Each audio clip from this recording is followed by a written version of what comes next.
What if, like, instead of dreading that stack of research papers, you could just pop in your earbuds and listen to them like a podcast? Okay, now that's a future I can get behind. Right. Well, that's what's got us so intrigued about Google's new tool, NotebookLM. NotebookLM. Yeah, it's this whole AI thing. Mm. Uses like Google's language model, Gemini, to turn any document, research paper, meeting notes, whatever, into a full-blown audio conversation. So it's like doing the heavy lifting of reading and summarizing for you. Exactly. And get this, we actually have a great deep dive lined up today, all thanks to the folks over at .csv Lab on YouTube. They always seem to be ahead of the curve on this stuff. Oh, I've seen their channel. They do some really interesting breakdowns of AI tools. Yeah, so they got their hands on NotebookLM and really put it through its paces. And from what I gathered, it's surprisingly easy to use. Okay, so walk me through it. How does it actually work? So you upload your document, could be anything, a PDF, text file, you name it.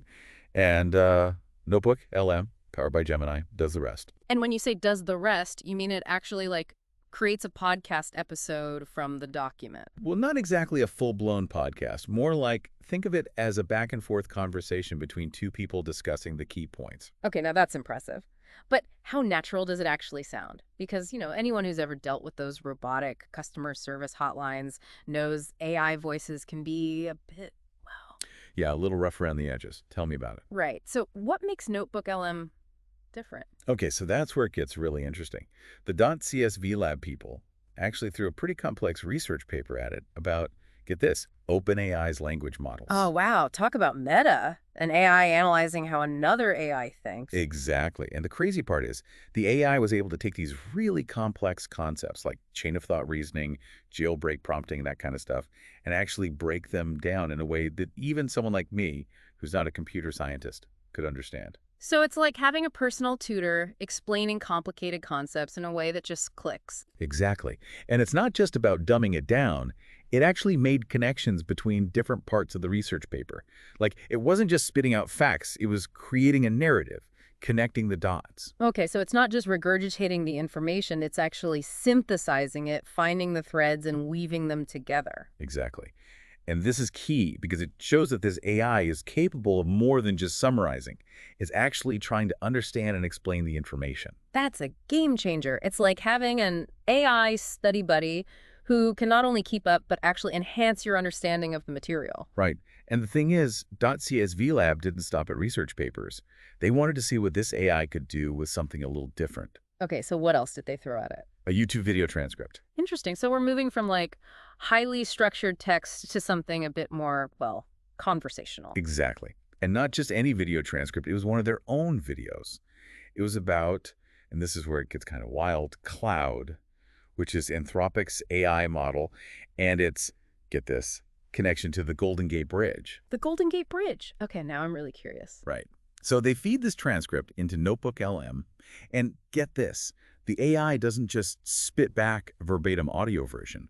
It actually pulls out the key insights, the connections between Cloud and the Golden Gate Bridge, and even adds its own analysis. Wait, hold on. The AI is drawing its own conclusions from a YouTube video transcript. That seems, I don't know, a little beyond just summarizing, right? I know. It's like, is it actually watching the video too, taking its own notes? Well, I mean, it's not watching in the human sense, but remember, these language models, they're trained on a massive amount of data.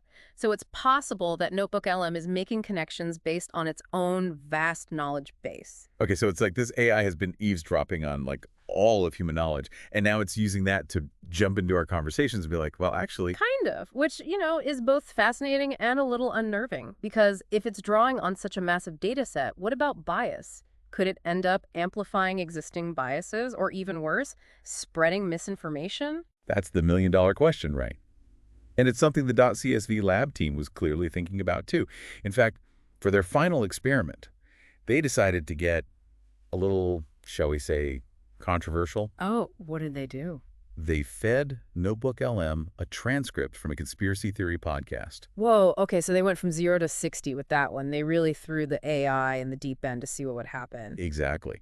And what's fascinating is the AI didn't just parrot back the conspiracy theories. Instead, it actually analyzed them, broke down the arguments, and even talked about the psychology behind why people might find these narratives appealing. So it's like it didn't buy into the conspiracy theories, but it tried to understand them. That's surprisingly nuanced for an AI. Right. It's like it was able to detach itself from the emotional pull of these often outlandish claims and actually look at them critically. That is impressive. But I mean, we have to remember this is just one experiment, right? We can't draw sweeping conclusions based on one podcast transcript. But it does suggest that there's potential here for AI to not only synthesize information, but also encourage more critical engagement with information. And that's huge. Absolutely. Imagine a world where instead of just being bombarded with information, we have AI tools that can help us sift through it all, Right. identify potential biases, and encourage us to ask critical questions. It's like having a built-in bullshit detector, which, let's face it, we could all use sometime. Right. But let's, for a second, imagine that this technology continues to advance. What kind of impact could we see on the way we consume information, even beyond, just listening to research papers? Well, for one, I think about personalized learning. Imagine being able to, like, customize how you want to learn something. Want a 5-minute summary? You got it. Need a 2-hour deep dive with all the technical details? No problem. So it's like having an AI create a custom learning playlist just for you. Exactly. Yeah. But it goes beyond just convenience, right? Because suddenly you're empowered to engage with information on your own terms, and that's incredibly powerful. Absolutely. It's like finally education tailored to how you actually learn best, not just a one-size-fits-all approach. Right. And think about the possibilities for people with disabilities, visual impairments or learning differences.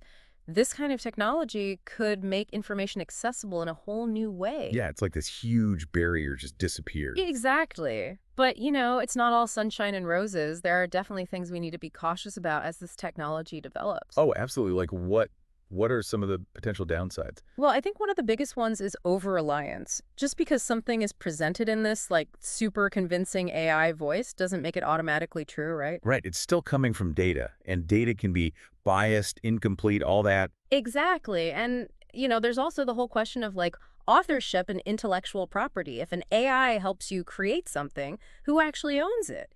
You, the AI company. These are tricky questions we're going to have to grapple with. It's like opening this Pandora's box of like legal and ethical dilemmas, but it's too late to close it now. Pretty much. But even with all that, it's hard not to be excited about the potential here. I know, right? It's like, what if we could have a conversation with like a historical figure based on their writing, or debate a scientific theory with an AI? The possibilities. It's mind-blowing. It's like, what does it even mean to be a creator or a consumer of information when the lines get so blurry? That's the question, isn't it? And one that we'll probably be grappling with for a while. Definitely. But like you said, it's exciting. And I think it's up to all of us to make sure this technology is used for good to empower people and to create a more equitable and informed world. Couldn't have said it better myself. Well, on that note, thanks for diving into the world of AI-powered podcasts with us today. It's a wild ride, and it's only just beginning. And for everyone listening, keep those questions coming.